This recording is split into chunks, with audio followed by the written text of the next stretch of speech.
Okay, welcome back to Administrative Services. All of this together.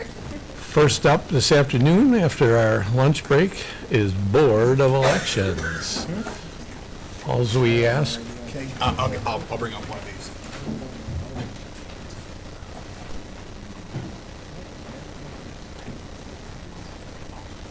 these. Ooh, somebody gets the good chair. Oh, yeah. No falling asleep. Is it gonna, yeah. So what we ask is if you would all just introduce yourselves for the folks at home. Ellis. I am the Republican Commissioner at the Board of Elections. Sam Zaffoto, Deputy Director of Finance, assigned to Administrative Services. Luz Torres, Democratic Commissioner for the Board of Elections. Amanda Fox, Board of Elections. Natalie Green, Republican Deputy Commissioner. Thank you very much. All right, well, we'll get started first with the FTEs, and you'll notice this department has a reduction in FTEs year to year. Now, this is not like a full-time employee. This is essentially like election worker type with a change to potentially pay more of this contractually. So that is, it's not an actual position benefited. It's a reduction of wages kind of in a position that's not assigned to like one person but many. So that is the reduction, which also reduces wages in their budget through this year as well.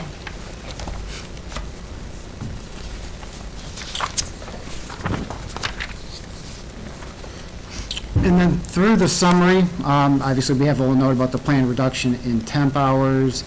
We had some minor adjustments essentially to contractual lines also. This department, just as a note, as we kind of had the call out for departments to amend their initial request for the budget, this department is one of the ones that really kind of stepped up. They had a different idea, maybe use of some grant funds in next year, and instead of doing that, they've kind of used those funds elsewhere to offset local share costs and reduce their budget at that request. So initially, they had a different version of this budget in front of you, but that was something that they did. They found a way to, I wasn't 100% sure what they were buying, but understand we're going to manually more do it instead of spending about $90,000 on software, essentially, Correct. going into next year. But that is the adjustments in the contractual lines. And then you see the revenue, which we do have revenue up. Actually, this year we have a surplus of revenue in both New York State aid and departmental income through 2025.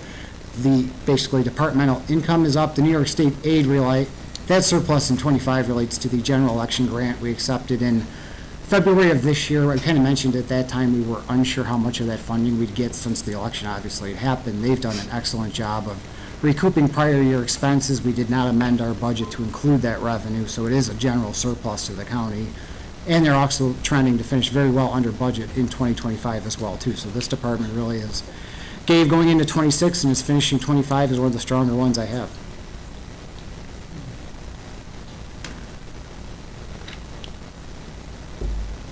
Good.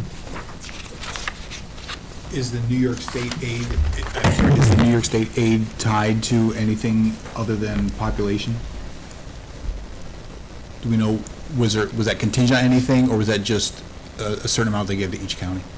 It was divided into a certain amount for each county. Okay, all right. And actually, you'll be seeing in October, we have pre-filed 2 resolutions for the initial 2 grants that are included in the 2026 tentative budget. So you'll actually be seeing them also in October as we kind of prepare for the first quarter of 26. We included the revenue you'll see this month already in next year's budget with a plan to use it as we get into next year. As even though they relate to 2025 type, they say 2025 grants, they had a lot of grant money this year. The decision was to use that in next year's budget in the first quarter. Right.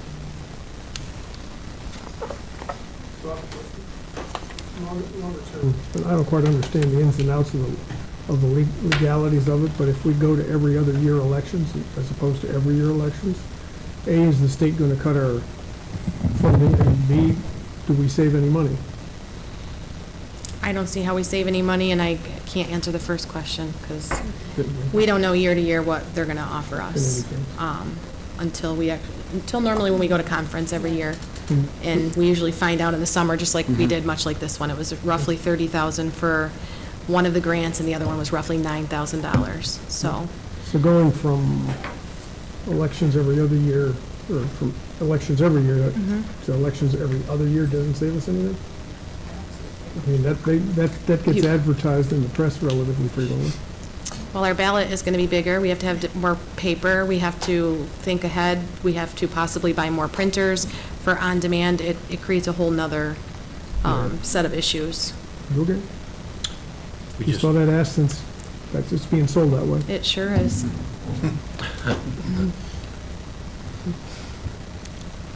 How's that? I got a question about the election workers, the poll workers. Is that in your budget? Yes. The people Sure who, is. on election day, that are working there? Correct. Okay. I got to look to the back pages. Okay.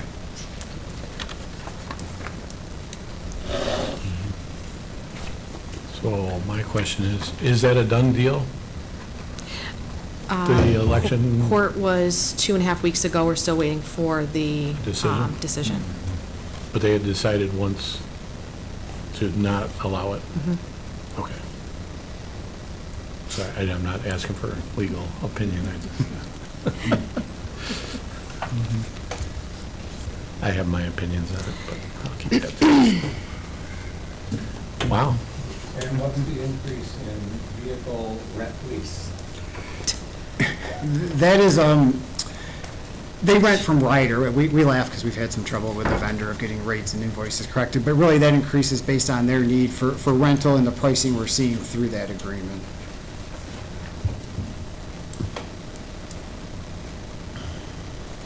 We rent trucks above and beyond what we have. Yep, we Yep. utilize the county truck as much as we can. We have full-blown primaries and 4 early voting sites that we have to follow the rules for that and the How laws for many that. trucks do we have? We just use the one county truck for like You just have one? supplies. Mhm. So when I see that truck, it's the Little same rock- truck? The white, Could you put like a dot on it or something, so I? We could, sure. We could slap a sign right on there. I just thought we had a fleet. I Yeah, mean, we normally do 2 26-foot trucks for the elections, and when we have countywide elections, the primaries, we have to utilize those trucks at that time, and then obviously during the general election, which is October into early November, again, for the general election. The smaller school elections, we've been trying to utilize the county vehicles, so we don't have to rent from Ryder. Maybe we could get different skins for it, like North County, South County, like the On the cars. side. Yeah. Magnetic, you know, Yeah. who's using Yeah, you it could today. do it. Go Hillbillies. Or Marauders. But much like Sam said, we've been having a little bit of difficulties with their, Well, it's more of getting them to bill with what they agreed to with the county, unfortunately. I've been through many accounts receivable people on their end saying, here's your contract, here's your bill, I've marked it all up, and they still come back a month later going, hey, They you're wanna past charge you due, and less? yeah. They want to charge us less than. Oh, no. no. They would like us to pay It's for the never less. insurance. We've Correct. talked insurance earlier. We provide our own insurance as part of the agreement. They are insisting on billing us a weekly insurance rate that, number one, we can't pay, and number two, Dennis has already confirmed with them multiple times, our insurance is in place in this instance, so. Right. Any other questions, comments, concerns?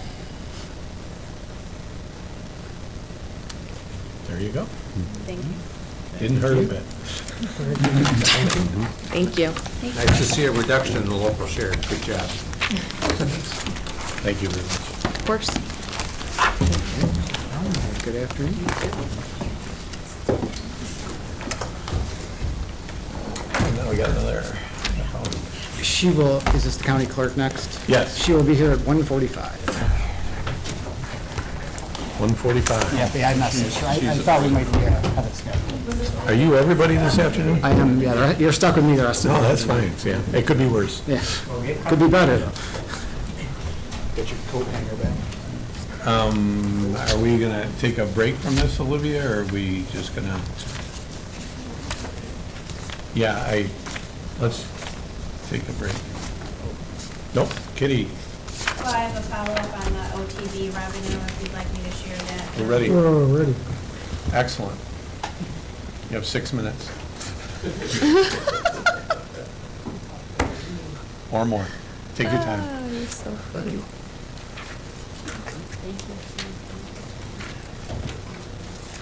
She does her homework. Thank you.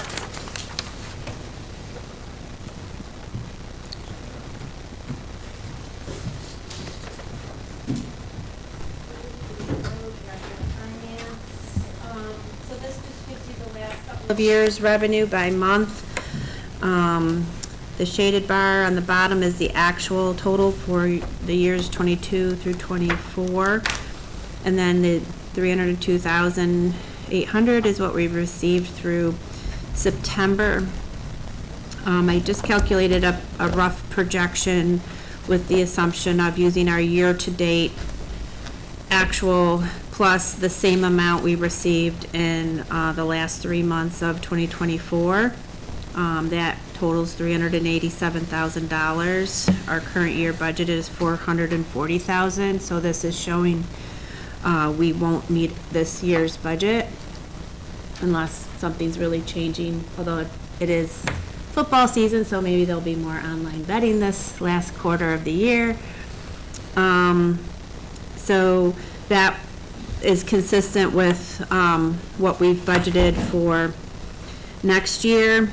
If you do take our 2025 projection and apply a 3%, because over on the right there, you can see cumulatively through the year, we reflect a 3% increase in our payments to date compared to last year. So if you use that 3%, then the projected 2026 amount would be $398,947, and we've budgeted $400,000. If you look at the OTB mid-year financial results, they're projecting that for 2025, Chautauqua County will receive $463,818. If it's all coming in the fourth quarter, that's great. I'm just showing you what we've actually collected through September. Okay, it says that the distributions January through July to Chautauqua County were $270,000. It looks more like $170,000 was received through July, through June of this year. There's no receipts in July. Well, it looks like, well, we got one payment in August. That's probably historically, we don't get much in July. You can see the last 3 years, we've got right around $3,000, so that bigger payment must be associated with July activity, perhaps, that we get paid out in August. So, yeah, there's a bump up from August of last year to August of this year. So until we have any more information on what the rest of the year might look like, that I don't have anything else on which to base a dramatic increase.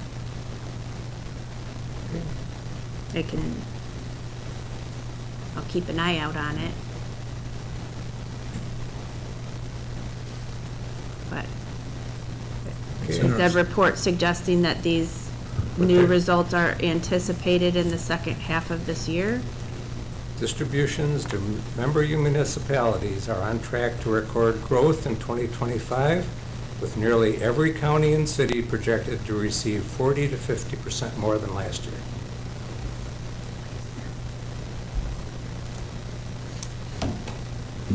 Starting in July of this year, or is that referring to as a whole? I mean, that would suggest that the remaining payments for this year would be more than double, like triple we should receive through the rest of the year in order to be. They're saying that they distributed to Chautauqua County last year in 2024, $317,000. And you're saying we received $378. So we received more than what they said. Right. I wonder I don't know if any of the OTB revenue is also shared at a municipal level other than the county, and so if that's I really don't know the answer to that question, so if that's the case, perhaps some of those receipts are going to other. You're showing more receipts than what they're showing they sent to us. For the year, I'm showing that we received $378,000, and they're saying and they're saying they sent us $317,000. For the whole year? Yes. I don't know if it's a timing or if they have a different fiscal year than us. That might be the case. I'd have to see what they're, does it say anything in there about the calendar year in which they're talking about? Didn't say anything, no. Well, I will engage the county's representative to OTB in this discussion, and he's a former county executive, so Yes, he'll understand why I'm inquiring. that, any additional information we can Okay, update our, but this is what I have to date, so. thank you. You're welcome. It'll enlighten my discussion with him. Tell Vince I said hello. Thanks, Katie. Emily here? Yep, she's here. Emily, come on down.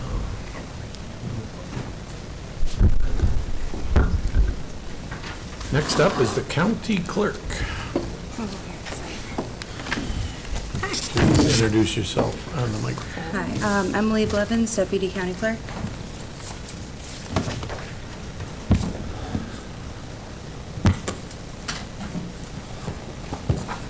This is tab number 5, if you're playing at home.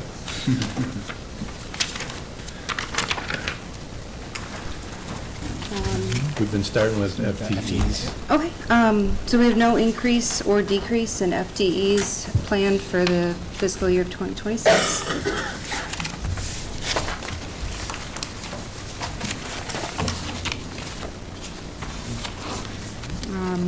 Overall, really, we have no anticipated increase in expenses other than the usual benefits and personal services, so employee pay.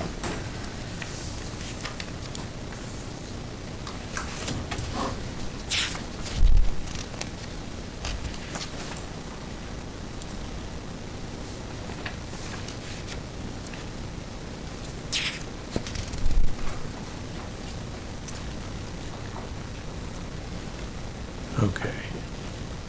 Then we're going to go down to motor vehicles.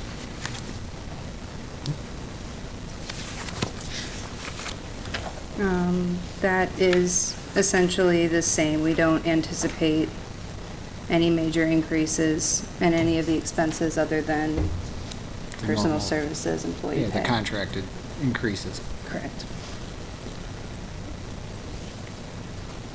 Emily, why do you think it is we're getting reduction in motor vehicle fees?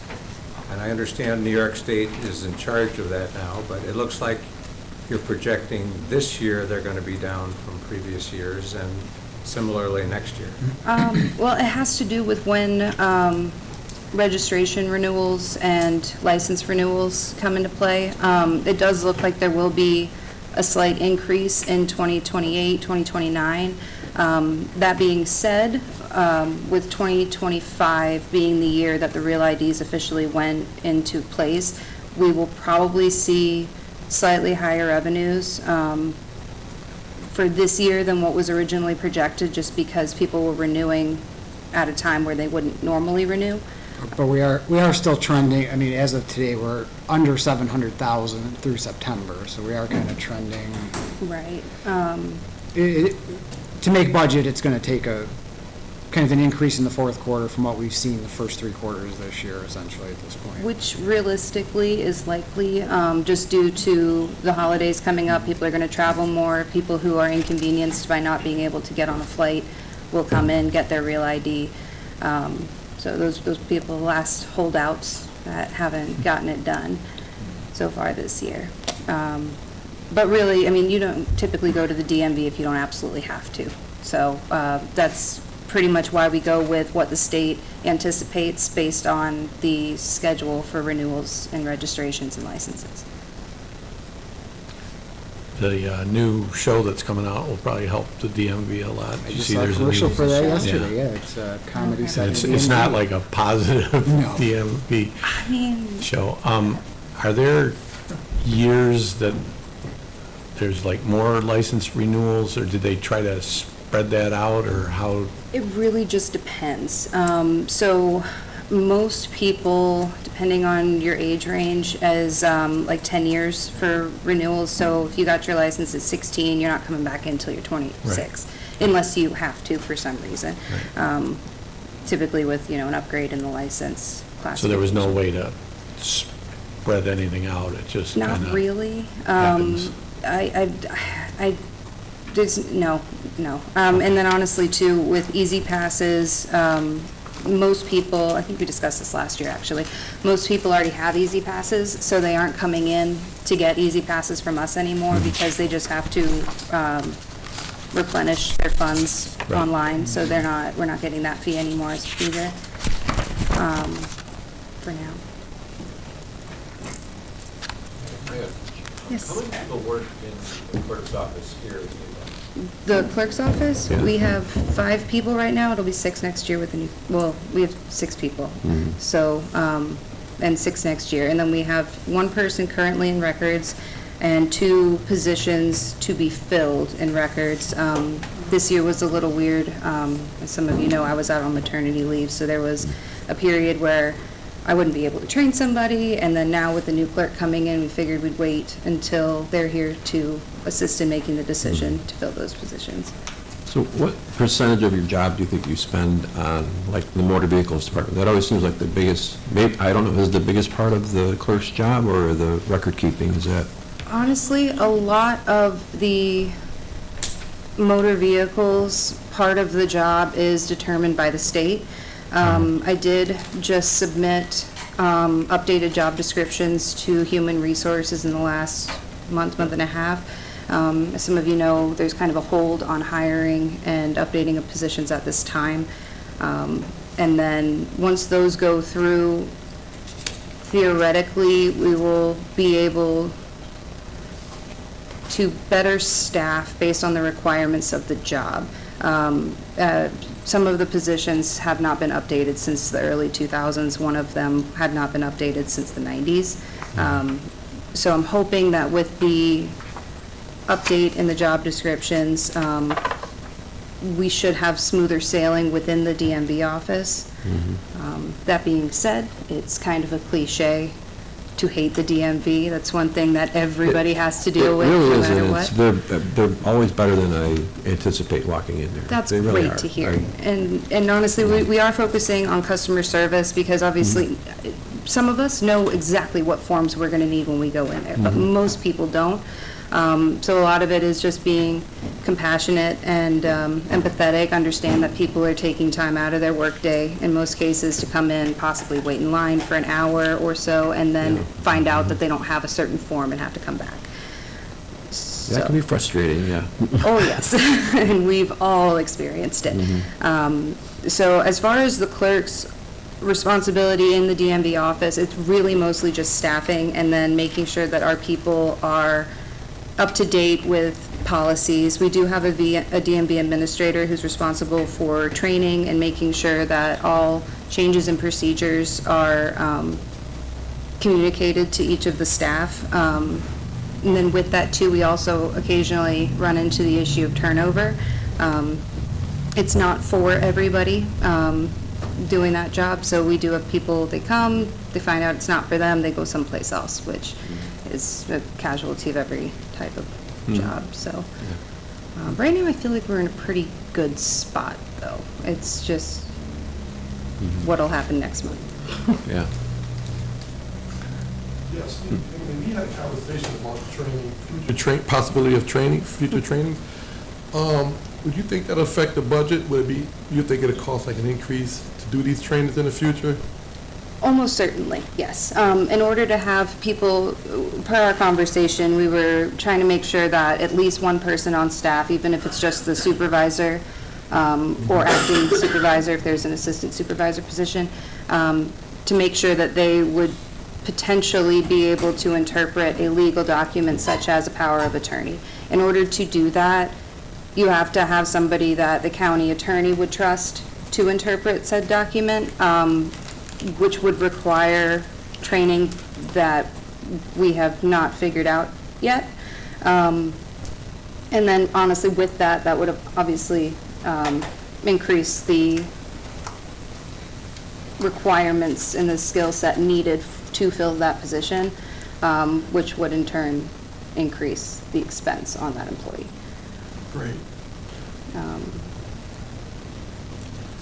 That's all I have. That was just one of the things I was thinking about going forward for our budgeting. Yes. Yeah, and in a perfect world, we could train everybody to do everything for minimum wage, but it wouldn't be so perfect for those working.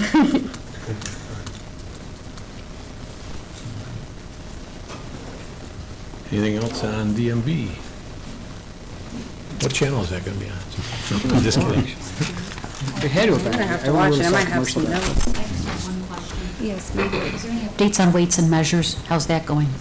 Oh, We're gonna do weights and measures next. Oh, I'm sorry. and that's a nice smooth transition there. That was the segue. Our weights and measures guys are great. For the most part, we don't have any unexpected expenses with them. For pretty much all of their equipment, we know when to expect to pay for that. I believe the most expensive piece of equipment was just recently, I want to say 2023. We just bought that, so we're pretty much good for them for a few years, I would say. Knock on wood. Their pay's going up per the contract, as well as employee benefits. And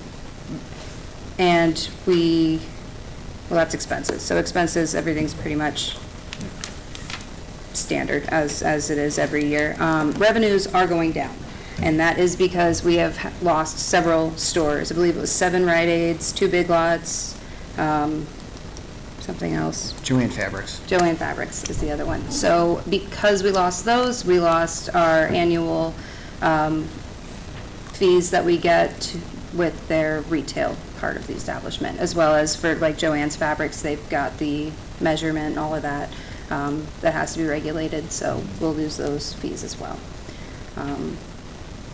As far as I know, the Big Lots is becoming a Spirit Halloween store because it's a temporary store. They don't really fall under the same regulations as our other stores, so they don't apply to the. I just totally lost my train of thought. I'm so sorry. We don't get the fees from their stores. Yes, we don't do the inspection for them. So they're allowed to open and conduct business and close and, Well, so pricing waiver, that's the word I wasn't remembering. So the pricing waiver is for businesses who do not want to individually price every item on their shelf. right. Spirit will just do that. It's cheaper for them to just mark every single item in the store than it is for them to pay an annual fee when they're only here 2 months. Ideally, those stores will be filled by next year, but at this time, they're vacant, so. I'm just happy I got a place to get my Halloween stuff. There you go. It's good, you can shop local too. All right? Okay. Satisfied? Yeah. Anything else? No? Good. If not, All right. you're good. Thank you, Emily. Thank you. Nice and easy. And Sam, thank you again.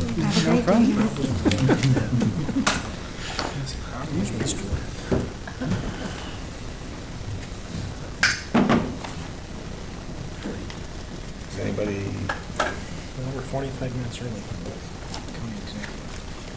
should I go down and see if he's, oh, sorry.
yourself.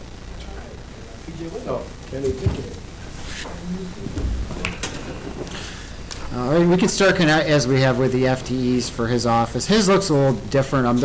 Originally, there was a full position that's now shared with law, so it's a half reduction here, an increase there. And on your summary, it does make reference to a decrease of one. That is Mark Geis's position. There's something with his setup that's driving it back on our summary to his office, but it was in planning in '25. It's just something in New World that we have not been able to correct, so it's not an actual decrease and increase in planning. That is the deputy county executive's position, so it's in the budget in '25, we just can't correct our summary form at this point, so. And just for clarification, the title deputy county executive is something that's, at the time, County Executive Borello had done in research with Dutchess County. In Dutchess County, everybody underneath is a deputy county executive. Deputy county executive in charge of buildings and grounds, deputy county executive. So when they did that, the position was there, and with Mark, is to have an understanding that when people are actually talking with him, that he does have, authority, that he's not just director of, direct planning. But as far as the org chart, as far as succession, do any issues with the county, he is not part of that succession plan. Just for clarification. And then we get into the summary. So with that position decrease, there was a local law change in the county executive salary along with the regular CSEA manager increase. So that is why you're seeing an increase even with increased vacancies in there. Contractually, we have added some equipment for some audio-visual equipment in the budget this year to replace and update some actual equipment to make Justin's job a little easier up there. And then in revenue, really, the revenue in this department comes from the occupancy tax funding. That did not change this year. So it's a small increase, kind of based on the local law, and some contractual increases for some visual equipment, but it's a very kind of small increase of about $3,800 year to year, essentially. So. Sam, the occupancy tax revenue of $15,000 is for the county historian? Yep. Where do the expenses of the county? That is in this budget too. Yep, the record, you'll see the historian's backup in the back is not there, so that's been folded in here. His IT-related charges were just added as line items in the county executive's budget. So there were some items to replace things, some mileage, et cetera, that's in here essentially. It's just not separated in any manner. So the county historian's expenses are folded into the county executive budget? Yep, when we process any charges for him, it just goes under the county executive's office. And I did pick up the couple of different things IT had and just plugged them in here. They still had them under record management, but or historian, but I moved them under here during the budget process.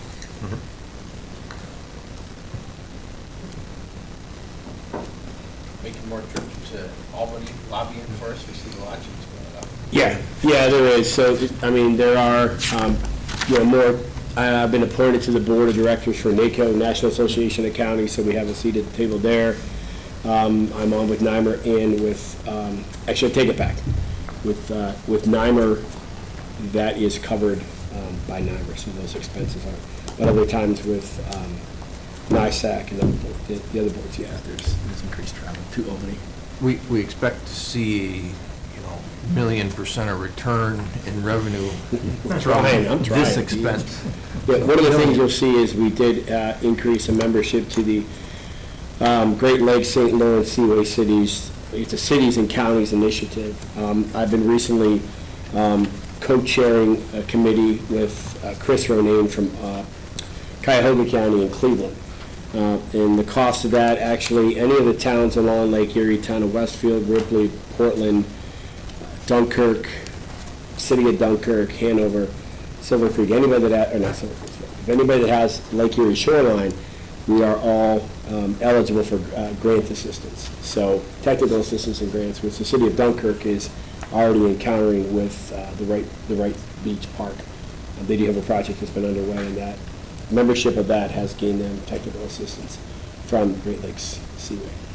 Another piece with that, informationally, the Great Lakes is the third largest GDP in the world. So the 5 Great Lakes, I think it's eight states that surround it. So I've also been part of the NACO.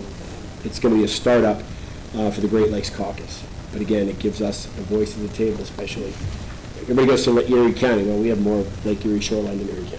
So it's really important to us that we have a seat at the table when we have these discussions.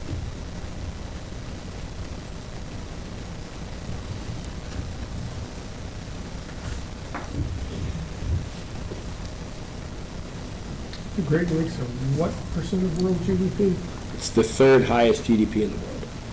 US, China, the Great Lakes. Including the Canadian provinces? Yeah.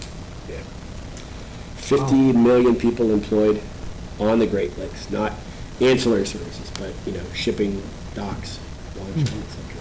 It's mind-boggling. I have a printout I can give you. It's pretty interesting. It's right at the Chicago, bottom. Cleveland, Detroit, Buffalo, Toronto. Yeah, there's a lot. If you go down the Seaway, Montreal, Quebec. Yeah. Oh, yeah. There's a lot of money going on there. Dunkirk. It surprised everybody, the first caucus we had last spring, when they had this meeting. Chris Ronan put the presentation together, and I think jaws were hitting the table as they saw the economic value. So it's pretty impressive. Green Bay Packer and Buffalo Bills. You got it. Cleveland Browns, separate protein. It's interesting.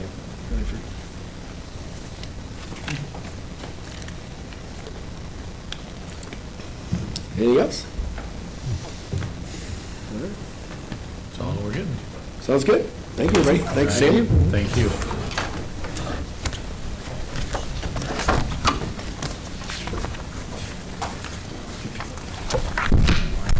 Up next, county legislature.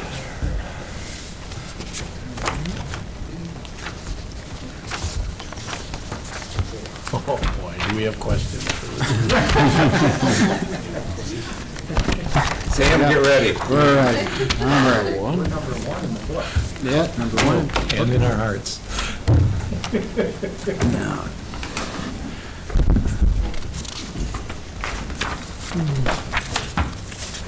Pierre Chagnon, Chairman of the Legislature. Olivia Lee, Clerk of the Legislature. Take it away, Sam. All right. Well, we'll start off with our FTEs, and there is no change FTE year to year. It is the same, so. Okay. If you could, because they didn't give me your. Okay. I'll start with the local share summary, which can be found under tab 1. I'll present the information for the legislative board and the clerk of the legislative board, and then hopefully I will do that. Pierre and Sam can do the other part.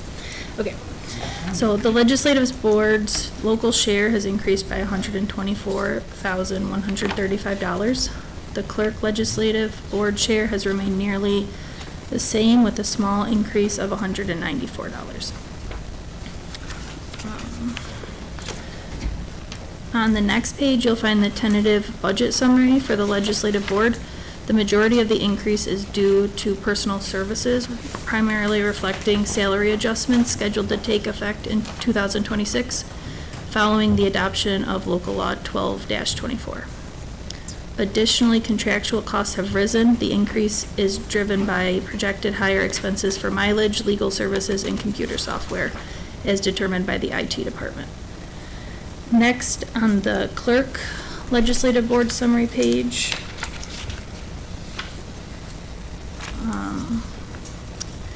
you will see the 194 increase in greater detail. This is a small increase.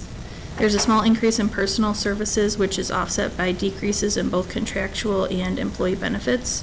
Contractual costs are projected to decrease due to reduced expenses for printing and legal advertising, and employee benefits are also decreasing as determined by the finance department.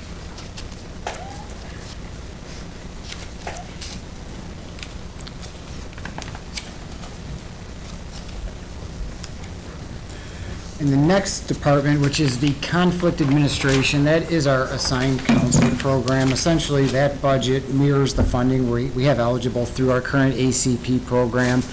That covers basically our assigned counsel administrator, our software we use through it.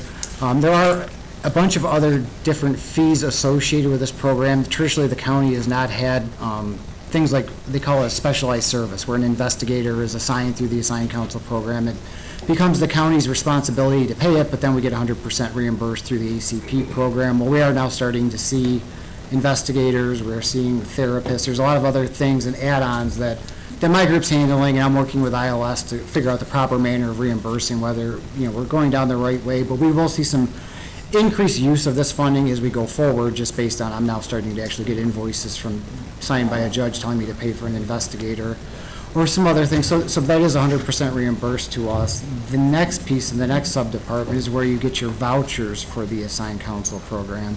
That is the cost of criminal and family court. That is, as you may remember, there was a rate increase about 2 years ago to $158 an hour. So we do get reimbursement for the rate increase, which is the revenue in that sub-department. We are working our way kind of through the first couple of years, because this is as someone who does finance for a living, it's one of the hardest things when you get a bill that's 4 years old from an attorney and it's $20-some thousand, and you're just now seeing it for the first time. But that happens essentially in this program at times. But now we're starting to see most everything at the $158 per hour rate. But there still are just some stragglers. We just got some stuff recently. It was like $30,000 that was before the rate increase. But my group handles putting that reimbursement, making sure we either get every penny through this that we're entitled to, or now working through with the public defender's office kind of in conjunction to reimburse us through the ACP program, because that kind of involves their office putting that actual claim together of making sure we pick up any of the additional specialized services fees, or anything else that comes in that program, because there's a lot of different options that can happen. It's just we have not to date had them happen. And Sam does a wonderful job with managing this program, the intricate finances of this program. Sam does an exceptionally good job at this. There's a gentleman at the state who I'm sure is sick of hearing from me constantly, but when I have questions, and he's the one with the answers. So, but he's leading me through a lot of this special, because that's when I first saw stuff. Like, what do we do with this? And he said, well, you pay it. Okay, well, that's great. Yeah. Now, after that, what do I do? And then he kind of walked me through the steps. So, but it's just a growing program, at least on that side, because it's the first time I remember seeing a specific case like that, where it's.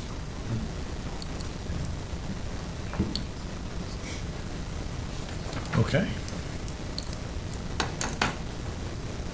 Any questions specifically for Pierre?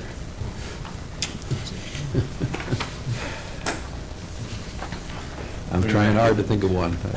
Don't try too hard. I did see a 1% increase in the line item, and I was a little concerned about that. Right. Well, I guess I'll ask them.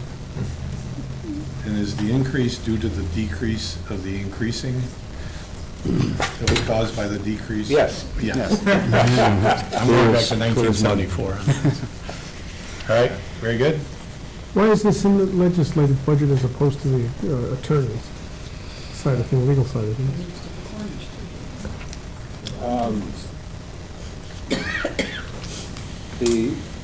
Organizationally, the Public Defender's Office is under the legislature, and that's for, I believe, for separation of duties between the county attorney, the district attorney, and the public defender.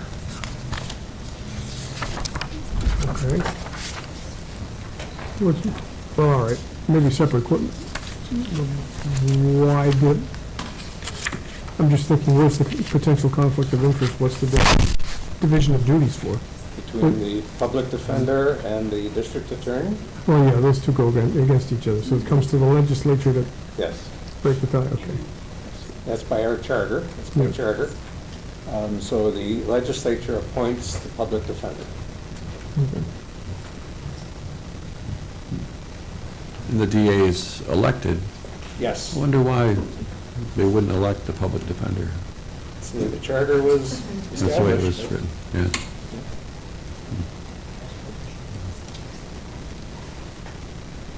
You can always make a change. No, I've got no problem with it. I'm just wondering why they did it that way. What year was it when they? And you could have an elected official up here explaining all this budget rather than me and Sam.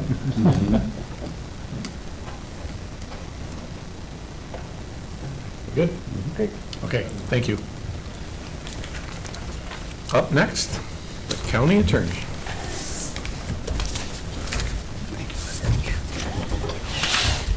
You get Sam too. I do.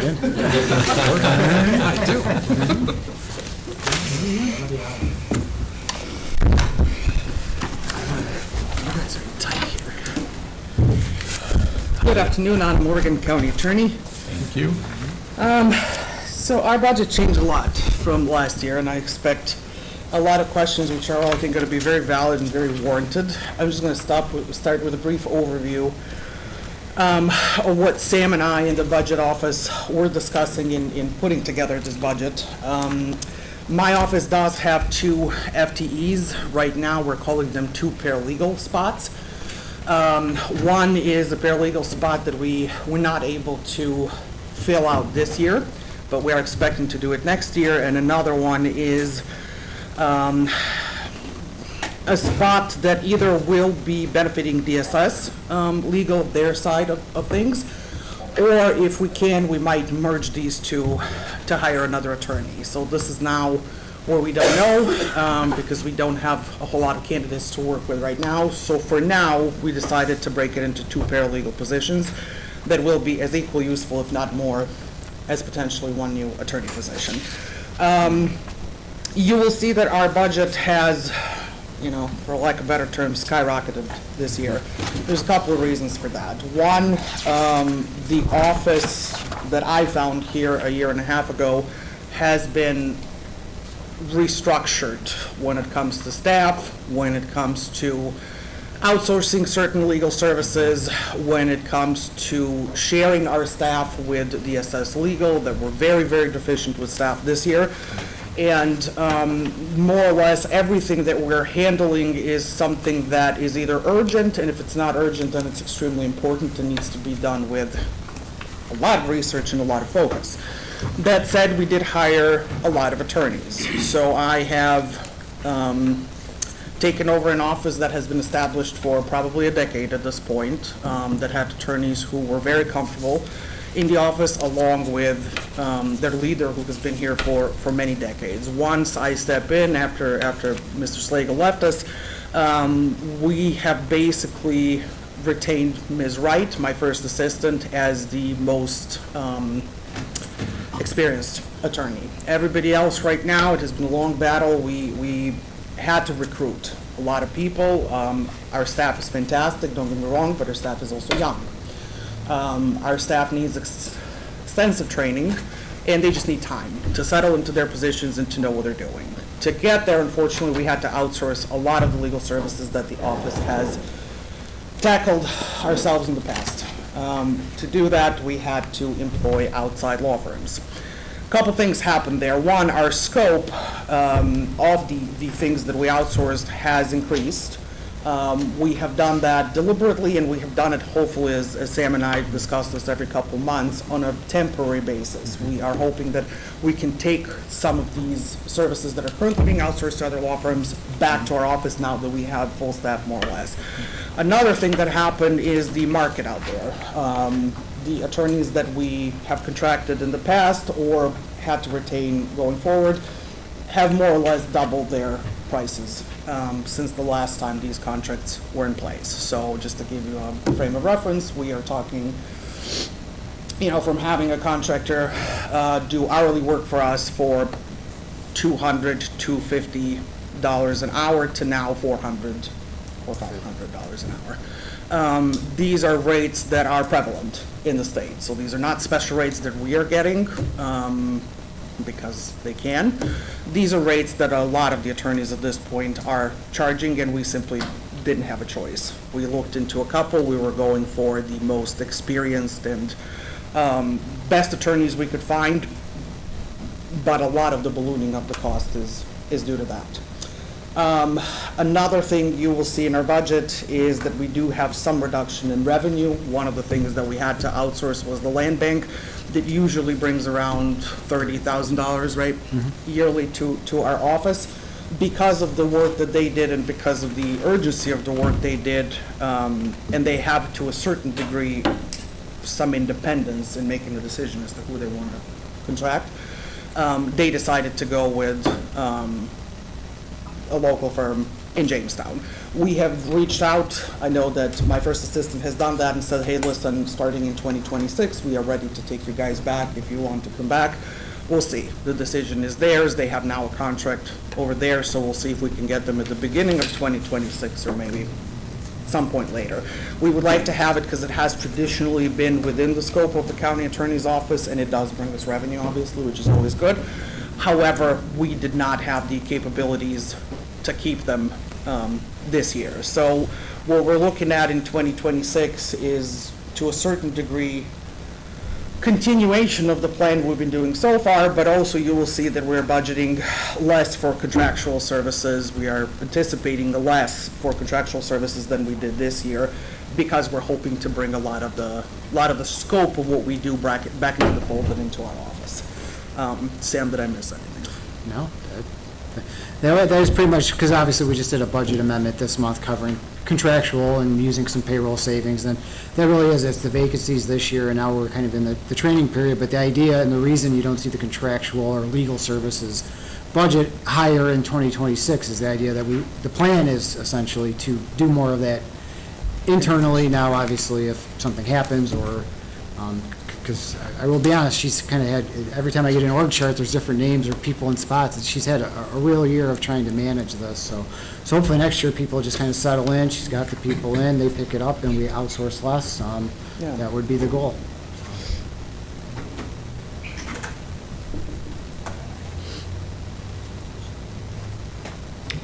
Okay.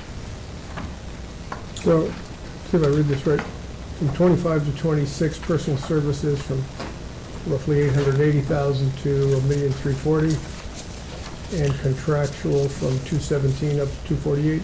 Am I reading that right? That is correct. Now, part of that personal services was within the county, but was under social services in the 2025 budget. So there are 2 full-time attorneys that were budgeted, they're now going to be under the county attorney's office. So that is part of that cost increase So that of you're the seeing. 461 jump, how much of that is due to the 2 FTEs? That by half of them. Okay.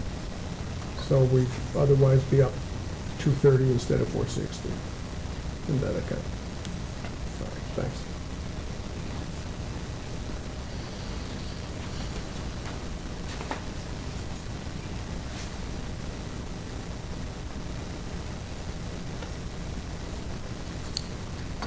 Sorry, I was reading. I got all afternoon, so. Well, that makes one of us. Fair. Well, you, Hey, everybody good? Everybody good? I guess we're good. That's it? That's it. Are you guys sure? Well, I always ask the question on the other side is, okay, we're up, not counting the 2 we're bringing in, we're up 260 on comp and we're up 30 on contractual. You're doing more work for the county. Where should I be looking around in other departments for savings based on that work?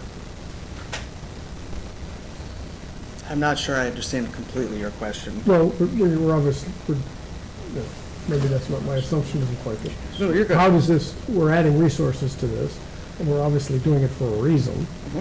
So what is that reason? And There's 2 where main do I ones. find the benefit? There's 2 main ones. One is so that the departments of this county no longer sit and wait for 3.5 months to get their paperwork processed, because right now that's about the waiting So time. faster turnaround. And that's what I more or less inherited with the office. 3 months was apparently a good thing, an optimistic thing, not in my world. We have gone up to 5 when we didn't have staff. Right now, I would like to shoot for 3 weeks to 1 month, if possible. Another part of this is, and this is not something any attorney likes to talk about in public, is when you do have a 3.5 or 4 month turnaround, deadlines don't get met because stuff gets lost. And we have had that unfortunately happen in the past, and it should never happen again. It will, but it should never. That's the standard. The second thing is, the second main reason why we need to be better. Listen, we are a support office to the county. We don't exist for the full purpose of existing. But if we are not on our game, then the county gets sued. And then the county needs to enter in negotiations, litigation, that does cost county money. Even if we are simply paying counsel to tell the other side we did nothing wrong, that's a cost. If we can avoid that cost, which is ridiculous, tens of thousands of dollars, we should absolutely do that. And we should do that through having a very strong legal department, very strong HR department, and any other department that basically supports the county. finance as well. Does that make sense? Because if we're the Well, weak link, that's where I was headed. yeah, So, new concept to me, but a good one Sure. is like inventory. We gotta work the inventory down from 3 months to 3 weeks. exactly.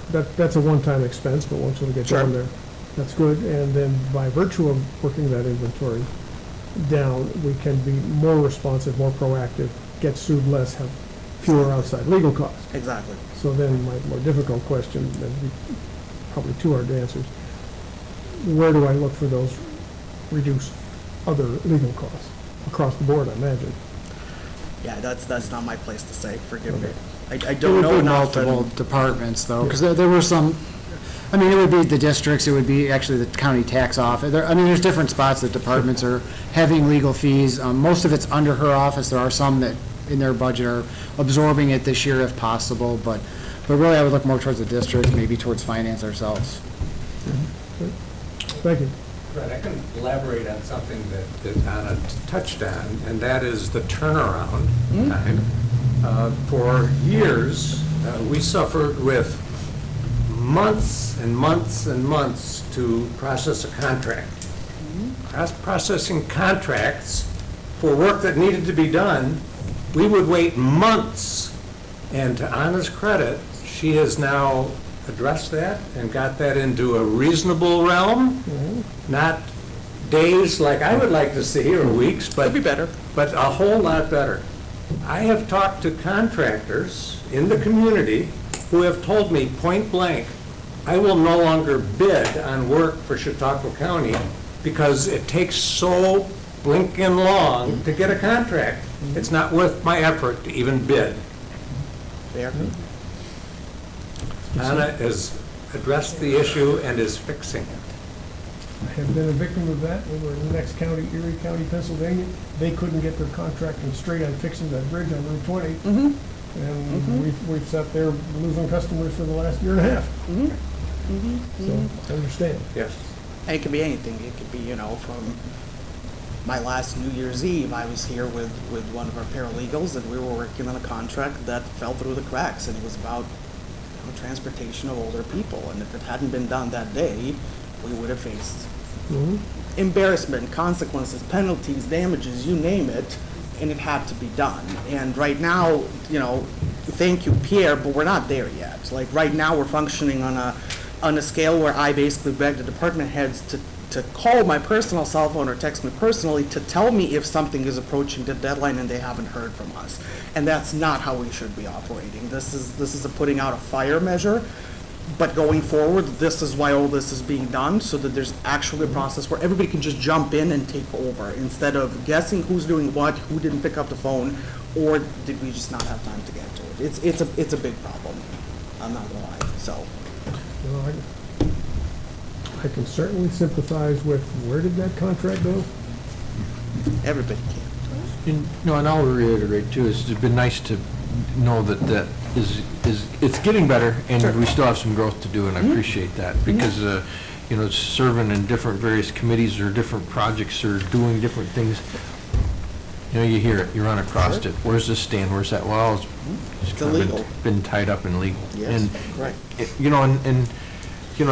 not something that is, we expected to be fixed overnight, so it's taken some time, but also without some extra input. That's why maybe you didn't receive the questions you thought you might have, because we've anticipated, we know that we don't want to have this hold up or backup. And, what it ends up being is, even serving in some other committees, we say, how did this slip through the cracks for years? Well, those are the things we want to catch. Sure. And Sure. that's why, investing in this, you'll see the effects of it at some point in time, Fred, and you'll see, well, it'll end up in the long run saving us somewhere, so. That's the Yeah. thing. Yeah. When you start telling me there were turnaround times of 5 months, where I used to come from, could have been the rockets going up through the ceiling. Same, I come from private practice background, same, and the feelings that I have on the matter are inappropriate for this forum, let me put it that way, but I do understand where you're coming from. It's just that because this is a very different system, I have to come up with a plan that works. Sure. Whatever worked in my private practice does not here, trust me. So it's a learning curve for me as well, but I think with the backup of finance and HR, to be quite honest with you, of getting people and placing people where they need to go, I think we're on the right track, and hopefully this time next year, we're having a bit of a different conversation, so. And I can say I'm encouraged to have more in-house Mhm. legal than Mhm. going out of the building. Same. Being here 16 years, this is new to me, this going out of the, and I take more comfort. Same. And I feel like we're more, it's a team Yes. rather than we're hiring, even though we're hiring it. Yes. It's more of a team feeling, and Yes. it just seems better when it stays in-house. Correct. As long as we don't have a huge conflict of some sort that needs to be addressed No, as a but council. I'm talking- I agree with you. I agree with you, because then we can have teams, sub-teams, we can keep things confidential that need to Right. be confidential, we can quickly, or more quickly respond. It So I just seems agree. to be a better process. Yeah, it is, Yes. I agree.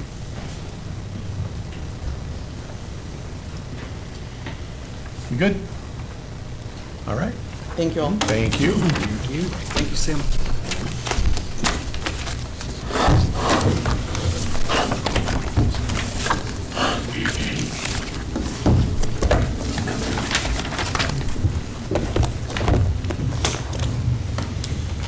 Well, I hate to say it, but that ends our scheduled speaking. Does anybody have anything to say? Kitty?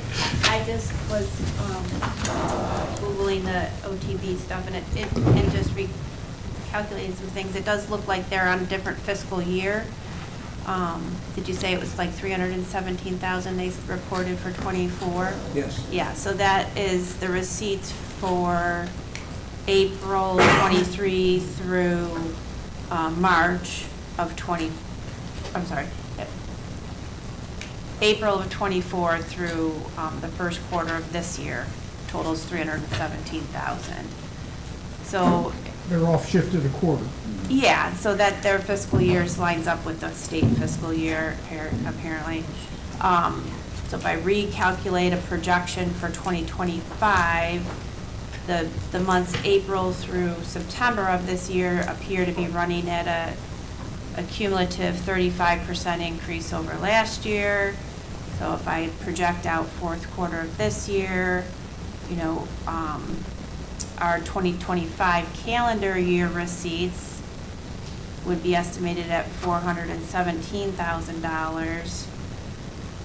And then if I extrapolate out an increase for the first part of next year and assume the same amount for the rest of the months of next year, that would increase the projected to $428,500 for 2026.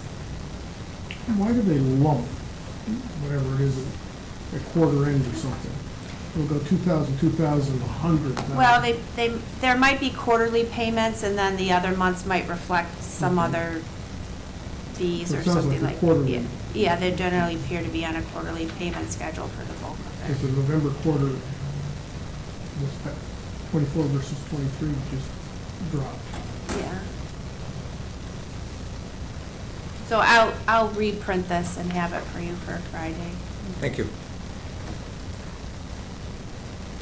And I could also chime in just a little bit from a department head perspective on impacts of underfunding a department like the law department or other, overhead departments. There is a cost to that, so we all rely on the work, like departments like, the law department has been underfunded for years, and department heads have paid the cost of that. But it is, it's great that we're right-sizing their department, but there's a incremental cost to that too. So, it's our new cost of doing business. I wouldn't say that that's gonna create, surpluses elsewhere, and it would just make us more efficient in terms of when we can get contracts in place and things like that. And avoid lawsuits, but that's not going to reduce our costs of doing business. from a annual perspective. It's my opinion, I just want to point out that this is a new incremental cost, so to speak, so. Which I think is justified. Okay. Nobody has anything? Marcus, you awake over there?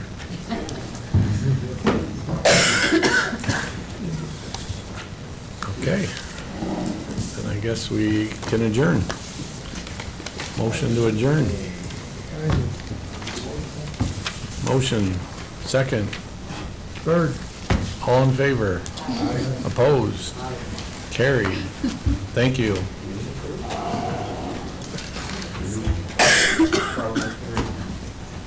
Just in case he hadn't heard a second.